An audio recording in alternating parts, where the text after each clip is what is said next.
Halo, kembali lagi bersama saya Riki Setia Pastiaman Zebua, peserta Latsar tahun 2022, Angkatan 29, Kelompok 4. Pada agenda ketiga kali ini, kita akan membahas tentang manajemen ASN dan Smart ASN. Apa sih yang dimaksud dengan manajemen ASN? Manajemen ASN adalah pengelolaan ASN untuk menghasilkan pegawai ASN yang profesional, memiliki nilai dasar, etika profesi, bebas dari intervensi politik, bersih dari praktik korupsi, kolusi, dan nepotisme. Kemudian, dalam upaya membentuk birokrasi berkelas dunia tersebut, diharapkan setiap pegawai dapat memiliki profil sebagai Smart ASN yang terdiri dari nasionalisme, integritas, wawasan global, hospitality, networking, penguasaan teknologi informasi, bahasa asing, dan entrepreneurship. Pertama, kita akan membahas tentang kedudukan, peran, hak, dan kewajiban sebagai ASN.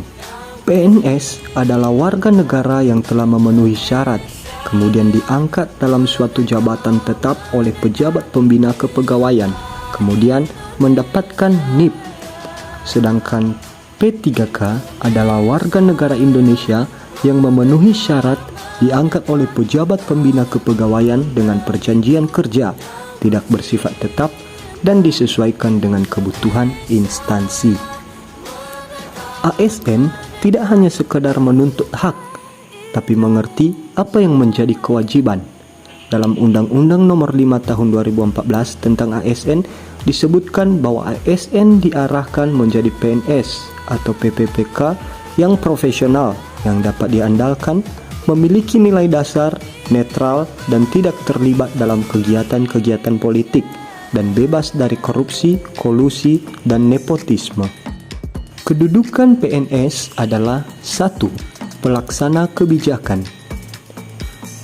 Sebelum itu, kita harus mengerti apa yang dimaksud dengan kebijakan. Kebijakan adalah serangkaian keputusan, tindakan yang dituangkan atau ditetapkan oleh pemerintah. Diperlukan penguasaan secara substansi, apa yang menjadi tugas pokok dan fungsi, apa yang menjadi indikator kinerja utama pemerintah daerah, dan juga indikator kinerja utama atau kunci organisasi perangkat daerah, lalu disinkronkan agar tercapainya kinerja utama kepala daerah. 2. Sebagai pelayan publik, ASN harus bisa menempatkan diri sebagai pelayan dan masyarakat adalah majikannya yang harus dilayani. Sesuai dengan Permenpan 25 tahun 2020, kita diarahkan menjadi pelayan publik yang prima, dikenal dengan paradigma New Public Service. 3. Sebagai perekat dan pemersatu bangsa, kita sebagai ASN harus bisa memberi keteladanan baik dalam kapasitas kita sebagai anggota sebuah keluarga, komunitas, organisasi, dan lain sebagainya. Kemudian, kita akan membahas tentang merit system. Apa yang dimaksud dengan merit system? Merit system adalah proses upaya untuk menciptakan suasana di mana untuk seluruh manajemen kepegawaian ini terlaksana sesuai dengan kualifikasinya, keahliannya berdasarkan objektivitas yang ada. Oleh sebab itu, saat ini sebagai CPNS milenial harus meningkatkan kompetensi di segala bidang.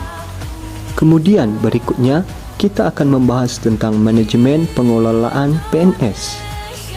Sebagai ASN harus paham ada 2 pejabat utama yang terkait langsung dengan pembinaan manajemen kepegawaian.